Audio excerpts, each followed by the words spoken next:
All right. Checking 1098-76543, 2 and 1. Checking 1098-76543, 2 and 1.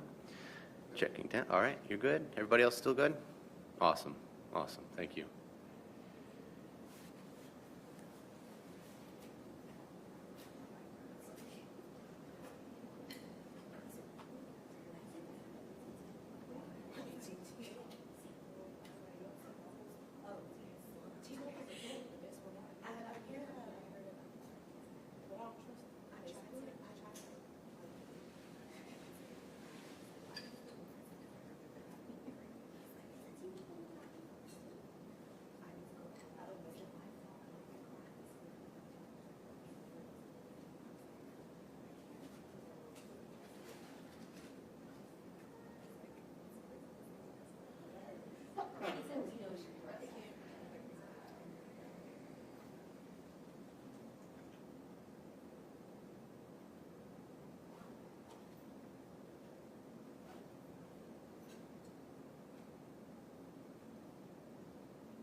change his first name and see if he reads what we write instead?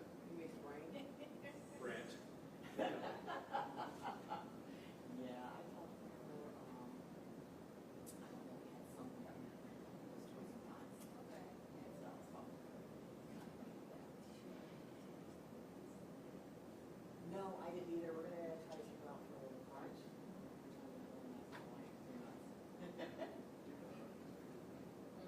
Okay. Did you know TJ?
Good morning, everybody. Thanks for being here. My name is Brian Fisher, and I'm the manager of the Media Relations Division for the Prince George's County Police Department, and we really appreciate you joining us this morning. Speaking with you this morning will be Prince George's County Police Chief George Nader, the County Executive for Prince George's County, Aisha Braveboy, the Superintendent of the Maryland State Police, Colonel Roland L. Butler, Jr., the Chief of the Bowie Police Department, Dwayne A. Preston, and the State's Attorney for Prince George's County, Tara Jackson. I would also like to recognize Prince George's County DCAO, Mel Powell. Because this investigation remains very active, we'll take a few questions at the end of the presentation, but we'll be very limited in what we can answer. At this time, I'd like to introduce Prince George's County Police Chief George Nader. Good morning. First, I'd like to thank members of the media for showing sensitivity during the reporting of this case. We know there were questions that you had and questions that we couldn't answer due to the investigation being ongoing. On September 5th, detectives from the Prince George's County Police Department's Homicide Division developed probable cause to present charges for the murder of Dacara Thompson. This morning, criminal charges were issued for first-degree and second-degree murder. The facts of the case: 19-year-old Dacara Thompson was last seen on August the 22nd. She was reported missing the very next day. On August the 21st, her family located the vehicle in the area of Jasmine Terrace in Hyattsville, Maryland. On August 31st, what we believe to have been Dakara's body was located by the Maryland State Police Department in the area of eastbound Route 50 at Route 97. On August 23rd, in the area of University Boulevard in Hyattsville, Maryland, a short distance from her vehicle, at approximately 3 a.m., for reasons still under investigation, it appears that Dacara willfully entered a vehicle being driven by Hugo Rene Hernandez Mendez, 35-year-old male out of Bowie, Maryland. Through investigative techniques and video review, detectives were able to track the vehicle's movement to an address on Kimber Ridge Drive in Bowie, Maryland. On September 4th, several search warrants were obtained and executed pertaining to this case, which led detectives to obtain enough probable cause to take Hugo Rene Hernandez Mendez into custody and present him to the court commissioner for the murder of Dacara Thompson. We believe the murder occurred in the home on Cambridge Drive in Hernandez's bedroom. Her body was taken to the location that it was recovered at by Hernandez. At this time, there are no additional suspects. However, this investigation is ongoing. Our thoughts and prayers are with her family during this time. Detectives from the Prince George's County Police Department's Missing Persons Unit were quickly joined by the Prince George's County Police Department Homicide Unit, along with our law enforcement partners from Maryland State Police and the City of Bowie, who worked jointly and tirelessly to determine the facts of this case. Because the pre-existing relationships between our agencies, we are where we are. There's still a lot of investigative work to be done in this case, and we're asking members of the community or anyone that may have information about this case to contact us at 1-866-411-TIPS. Throughout this case, members at the highest level of our law enforcement agencies were kept abreast of every development, and cooperative decisions were made jointly. I have no words to express my appreciation for the Superintendent of the Maryland State Police, Colonel Butler, and Bowie's City Police Chief, Dwayne Preston, for their involvement. In addition to law enforcement involvement in this case, the highest level of our governments were kept abreast of this matter. This included daily briefings with Deputy Chief Administrative Officer Melvin Powell and County Executive Aisha Braveboy, both of who provided unwavering support for our teams who were conducting this investigation. Incidents like this affect our entire community. Ms. Braveboy's involvement in this case, for me, further reflects her passion for people and the community that we serve. On behalf of our department, I want to personally thank you for your support in this tough case. It meant a lot to me personally, and I appreciate it. At this point, I'll turn it over to County Executive Aisha Braveboy. Thank you so much. Thank you, Chief, and thank you to all of our public safety partners who are here with us today. But more importantly, I want to thank this community. When you found out that Dacara Thompson was missing, you answered the calls of her parents and her family to help find her, to locate her, because she means so much to so many. And so it is tough that we're at this point where the search is over and justice begins. I want to thank our superintendent. I want to thank also Chief Preston, the men and women of the Prince George's County Police Department and its homicide unit, as I have repeated numerous times as state's attorney, the best of the best. I want to thank you for closing this case quickly. And now we will hand this case over to our state's attorney, Tara Jackson, to seek justice.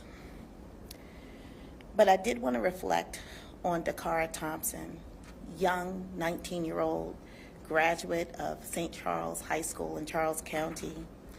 She was living with her father, and part of the reason she lived here is because she was working for nonprofit Prince George's as part of her service year option that she decided to participate in, and that this activity is sponsored by our Governor Wes Moore.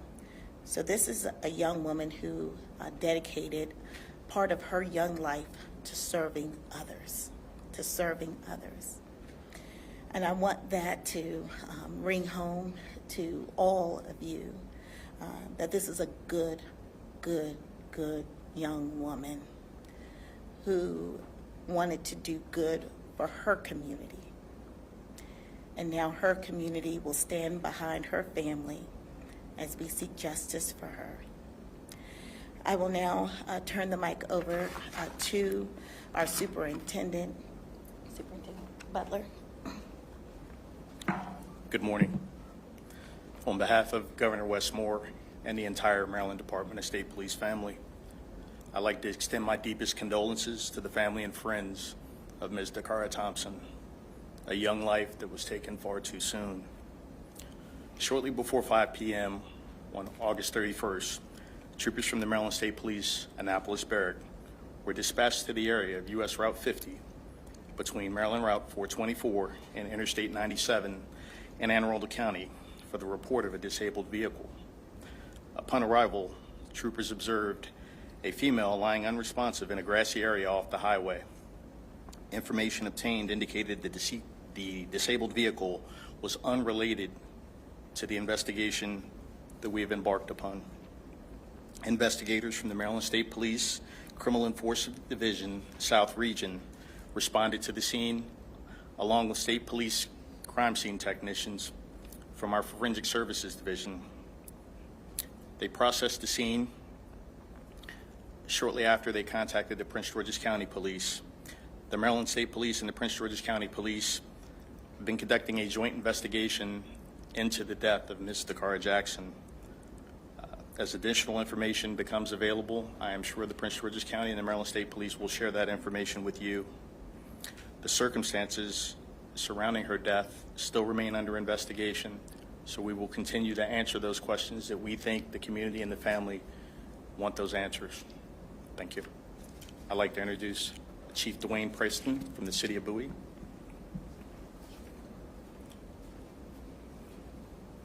Good morning. On behalf of our City Manager, Alfred D. Lott, I I want to express my condolences to the family of Dacara Thompson. Members of the Bowie Police Department have worked in great collaboration with Prince George's County Police Department and the Maryland State Police. And unfortunately, the evidence led to this incident culminating in the city of Bowie. We continue to work in partnership with our strong partnerships with our law enforcement agencies, and it's our prayer that as this case matriculates through the criminal justice system, that justice will be served for the family. Thank you.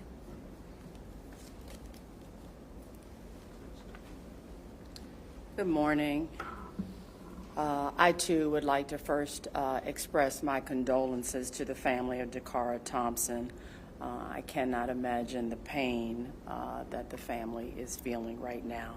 And I agree with the county executive when she says that the community is grieving with the family. I also want to thank the county executive and her leadership team, Chief Nader, Chief Preston, our Maryland State Police partners.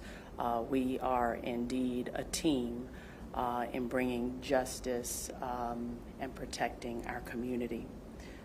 I know that the public has been following this case closely, and oftentimes our community does not understand the legal process and roles of each member of our legal team, of our law enforcement team.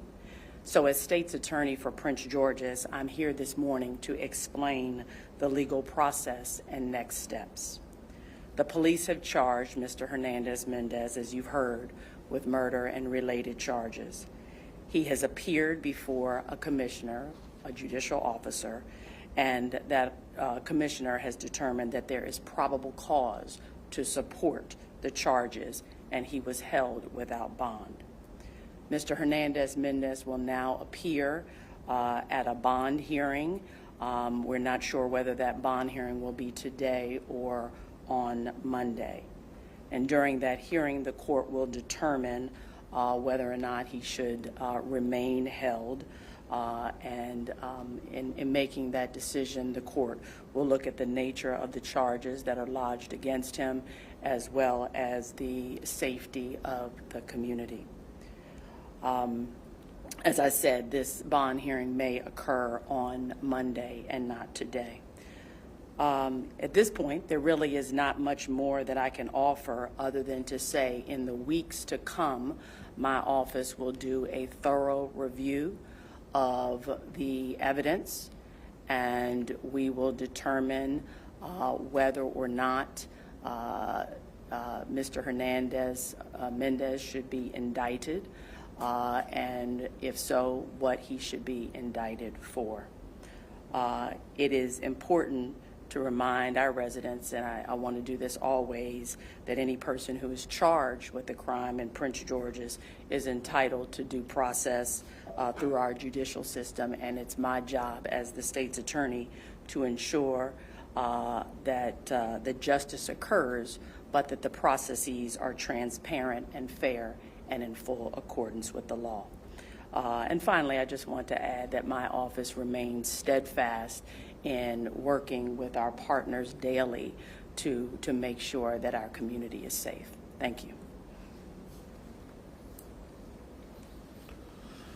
So the deepest gratitude for the men and women of the Prince George's County Police Department that worked this case literally around the clock since she was reported missing.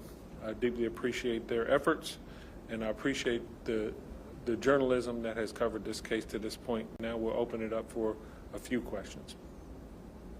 Yeah.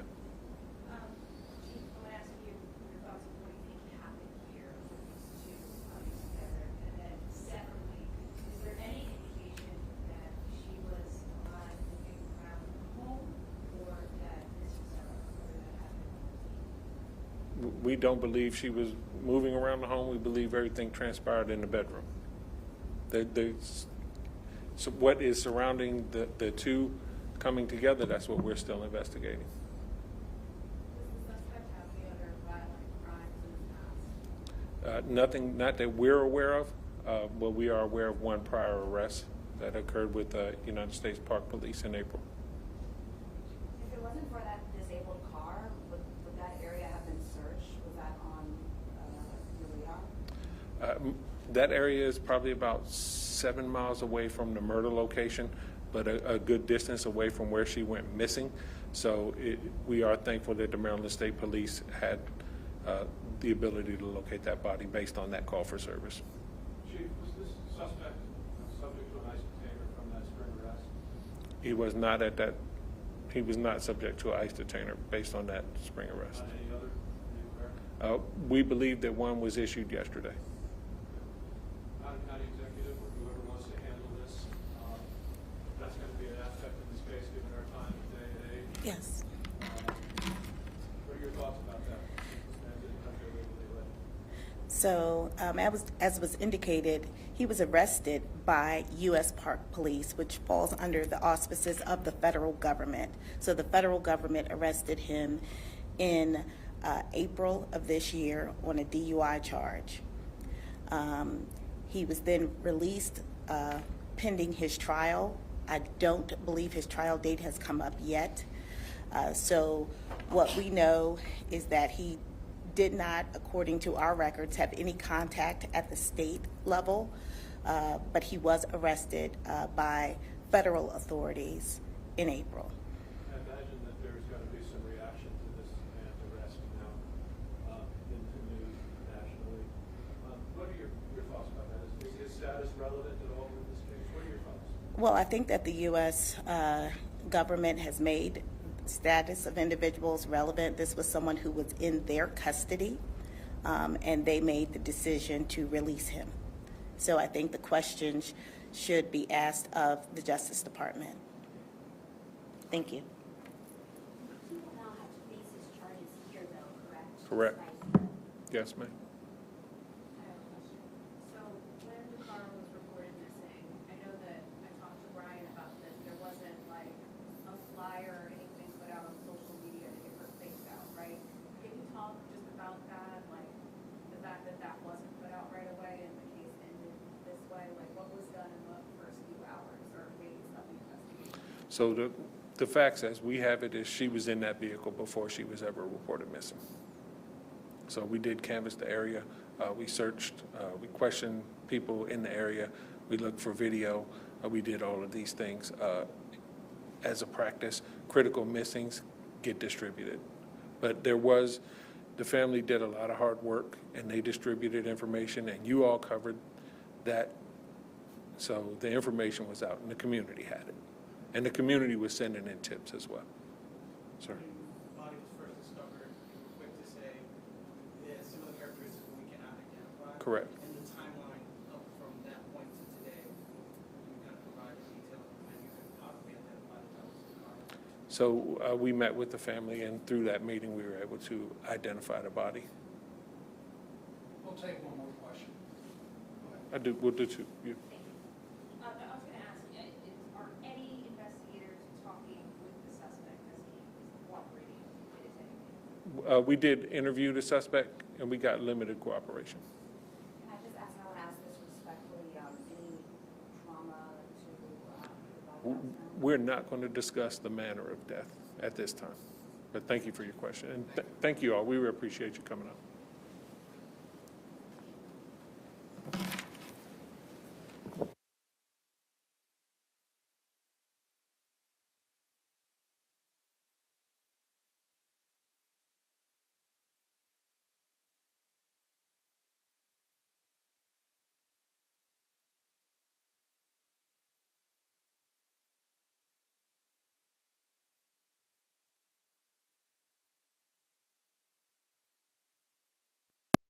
Let's do it. Check, check, check, check, check. Test, test, test. Sorry. Thank you. Got it. Got it. Check, check, check. Test, test, test.